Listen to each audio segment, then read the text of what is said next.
காட்டிலே வாழ்ந்து கனவாய் போனவள் நாட்டிலே பிறந்து வளர்ந்தாளே. நாளாகி வேளையும் வந்ததும் நங்கையும் புறப்பட்டு சென்றாளே.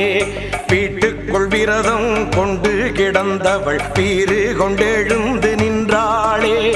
வீணப்பயல்களின் ஆணவம் போக்கி வெற்றி கொடி கட்டச் சென்றாளே. அக்கிரமம் செஞ்ச அந்த பயல்களை நிக்கிரகம் பண்ண வந்தாளே. ஆதிபராசக்தி போல் இங்கே வந்திவ நீதிய காத்து ஜெயிப்பாளோ. கருமாறி திரிசூலி வெக்காளி மாகாளி அத்தனை தெய்வமும் இவள்தானோ. ஆத்திரம் கொண்டந்த பேய்களை கொன்றொரு சூத்திரம் சொல்ல வந்தாளோ. புது சூத்திரம் சொல்ல வந்தாளோ.